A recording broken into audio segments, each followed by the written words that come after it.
राम राम जी सारा ने। आशा करते हैं सभी स्वस्थ होंगे, मस्त होंगे, अपने अपने कामों में व्यस्त होंगे। तो ब्लॉग की शुरुआत कर दी है। सभी को जय श्री श्याम। और ब्लॉग मैंने स्टार्ट करा था लेट, क्योंकि काम ज़्यादा हो जाए सुबह सुबह। और गुड़िया जा चुकी है स्कूल में, रोटी मैंने बना दी थी। तो गुड़िया जाने के बाद अपने और काम की शुरुआत मैंने कर दी। अब चादर चुदर झटकाऊँगी और फिर जाके अपना बाहर का काम करूँगी। बाकी बाहरी तो मैं निकाल दी थी बाहर से, और जो भी गोबर गाबर है वही मैं थाप के आऊँगी, क्योंकि पहले मैं गोबर नहीं थाप के आई थी। आराम से ही बाद में थाप के आऊँगी गोबर, क्योंकि बहुत ज़्यादा काम हो जाए ना सुबह सुबह। तो रोटी ज़्यादा पहले बनानी हो, क्योंकि गुड़िया स्कूल जावा है, इसलिए ना तो फिर उसने लेट हो जावा है। और चादर चुदर मैंने झटका दिए हैं, बस डबल बेड वाला रूम रह रहा है, वो बाद में क्लीन करूँगी। क्योंकि इस पर मैंने कल कपड़े धोए थे जो वो छिदे कर रखे हैं। कल सूखे नहीं थे, वो गीले थे। तो धूप निकलेगी जी बाहर घेरूँगी, और उसके बाद रूम में क्लीन करूँगी। तो आज मैं हूँ एकादशी की व्रती, और आप सभी को एकादशी की ढेर सारी शुभकामनाएँ। और फिर नहा धो के करूँगी जोत बत्ती, और अपने बाबा श्याम की कर लो आप दर्शन। बस ये मैंने सारे की सफाई कर दी थी आज। पंखे वगैरह सारे पूंछ दिए थे, एलसीडी, और यहाँ से एकदम सारा मैंने कर दिया क्लीन, साफ़ सुथरा। कंबल लगा दिए थे साइड में तय करके। और अब चलेंगे अपने पूरा मैंने मेरे कान्हा जी को नला के बिठा रखा है। देखो राधा रानी और मेरे कान्हू जी के दर्शन कर लो आप सभी मिलके। बाहर की सारी बाहरी झाड़ी कर दी। देखो बारी झाड़ी मैंने सारी कर दी थी। डांगर बैठी आराम से, डांगर बैठी अपने आराम से। बाथरूम की टुकड़ी पे मैंने चला साफ गिरी करी, है। बाद में करूँगी। और बस शरारती बच्ची शरारती कर रही है। और दीपक बर्तन जा लिया वगैरह साफ मंदिर कर में दिए नहा थे। धो के भाई। टुकड़ी मैंने अभी वो साफ वहाँ पे सेवा करवा के आया कर कुछ देर, और पहले मैंने सोचा कि और सारी मैंने बारी झाड़ी कर दी। उसके बाद तो ये मैं गोबर थाप रहा हूँ पहले, फिर आके नहाऊंगी और फिर जोत बत्ती करूँगी भाई। अब मैं नहा ली हूँ, और अब मैं सुनूंगी एकादशी की कथा, क्योंकि भाई एकादशी की कथा बहुत अच्छी हुआ है सुननी। आप सब भी सुना करो और एकादशी का व्रत किया करो, क्योंकि बहुत अच्छा हुआ है भाई, बहुत लाभ हुआ है एकादशी के व्रत से।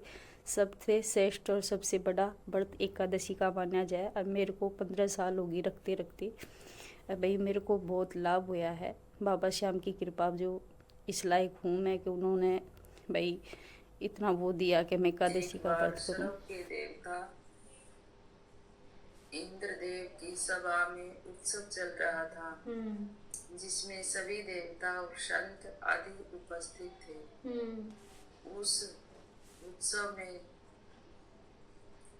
दौरान गंधर्व गीता गा रहे थे, तो वहीं गंधर्व कन्याएं नृत्य कर रही थी। इन्हीं गंधर्वों में एक माल्यवान नामक का गंधर्व था, जो बहुत ही मधुर गीत गाता था। माल्यवान नामक का गंधर्व था, जो बहुत ही मधुर गीत गाता था।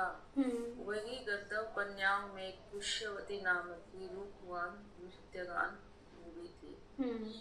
बहुत ही सुंदर थी, बहुत ही सुंदर। जब इस उत्सव में पुष्यवती और माल्यवान की एक दूसरे पर नजर पड़ी, तो दोनों अपने शुद्ध बुद्ध खो बैठे, जिस कारण वह दोनों अपनी लय और ताल में भटक गए। मतलब वो गाना ही भूल गए, प्रेम में एक दूसरे के खो गए। ये देखकर देवराज इंद्र क्रोधित हो गए, और उन्हें उन दोनों को स्वर्ग से वंचित कर दिया।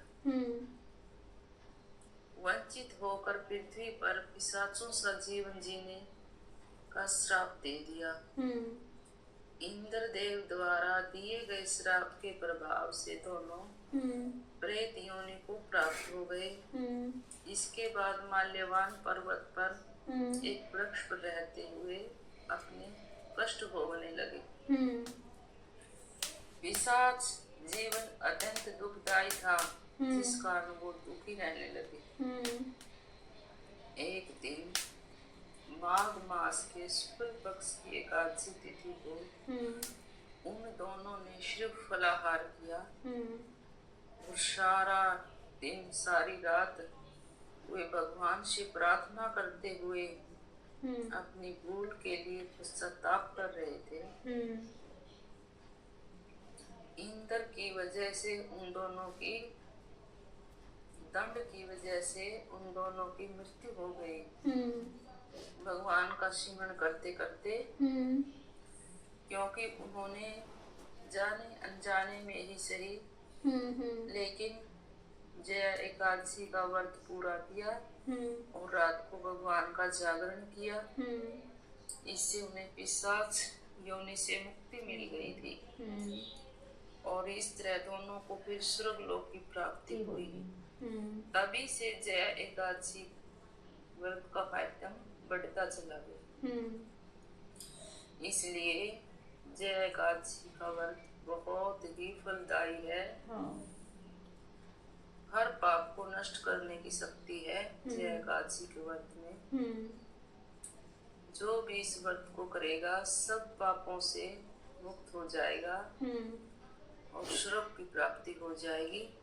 भगवान बड़े ही दयालु हैं, बड़े ही करुणामयी हैं, इसलिए इन्हें करुणा का सागर कहते हैं। इतना भी बड़ा पापी क्यों ना हो, यदि भगवान की शरण में चला जाए और अपनी गलतियों का पश्चाताप कर ले तो भगवान उसे अपनी शरण में ले लेते हैं और निर्मल बना देते हैं। इसलिए आज के दिन भगवान का व्रत जरूर करें और सारा दिन भगवान का नारायण का नाम जाप करें। जाने अनजाने में जो भी भूल हुई है, जो भी पाप हुए हैं, भगवान सबको नष्ट कर देंगे और निर्मल सी। यहाँ कर रही हूँ मैं तुलसी की पूजा, क्योंकि एकादशी के दिन तुलसी की पूजा बहुत महत्व है। तुलसी की पूजा तो हमारे घर में रोज ही होती है, लेकिन एकादशी के दिन मतलब और भी ज़्यादा इसका प्रभाव हमें मिले है। तो सभी भाई तुलसी माँ की पूजा करा करो भाई, जैसा भी बने वैसी आप माथा ज़रूर टेक्या करो तुलसी के सामने। तो अब मैं चल पड़ी अपने गांव की तरफ, क्योंकि हमें हमारे परिवार में जाके आना था। कई जगह कोई ऐसे कारण हो रहे थे तो भाई उनसे मिल के आना बहुत ज़रूरी था। तो मैं अपने चल पड़ी हूँ अपनी पैदल यात्रा पे। तो आज स्कूटी घर पे नहीं थी तो मैं पैदल ही जा रही थी। मैं चलो आज पैदल ही वॉक करते अपनी वॉक करे हैं। कभी कभी पैदल भी जाना चाहिए, रेस लगानी चाहिए गांव की तरफ। तो क्योंकि हमारे परिवार में 4-5 जगह वही ऐसी बात हो रही थी तो वहाँ बहुत ज़रूरी था जाना, क्योंकि रिश्ते से और पैसों से ज़्यादा, वो कहते हैं ना, टाइम से और पैसों से ज़्यादा रिश्ते ज़्यादा ज़रूरी होते हैं। कभी कभी भाई रिश्तों के लिए हमें टाइम निकालना चाहिए। ये देखो व्यू कितनी हरियाली है और ये हमारे गांव का व्यू है। तो चल पड़े हैं अब, काफ़ी दूर है लेकिन देर तो लगेगी पैदल जाऊंगी तो। आज तो है ना थकान बहुत ज़्यादा होगी क्योंकि मैं काफ़ी दिनों के बाद पैदल जा रही हूँ, नहीं तो मैं स्कूटी पे जाया करूँ। सारा दिन ऐसे ही चला गया था मेरा। तो वही ज़रूरी था जाना, लेकिन अच्छा भी लगा अपनों से मिल के, उनसे बात करके बहुत अच्छा लगा। मैंने काफ़ी दिन के बाद मैं गाँव में गई थी क्योंकि काफ़ी दिन के बाद हम अपनों से मिले हैं ना, तो एक अलग ही खुशी हो है और काफ़ी सारी बात भी हो है हमारे पास करने के लिए। जैसे हम रोज़ जाते तो हमारे पास कोई बात भी ना होती बात करने के लिए, भाई कौन सी टॉपिक पर बात करें। तो सबसे बहुत अच्छा लगा भाई मिल के और बात करके। तो इस ब्लॉग को करते ही पेंट, कल मिलेंगे नए ब्लॉग के साथ। सभी को मेरी राम राम। वीडियो पसंद आए तो ज़्यादा से ज़्यादा शेयर करना, लाइक करना भाई। बाय।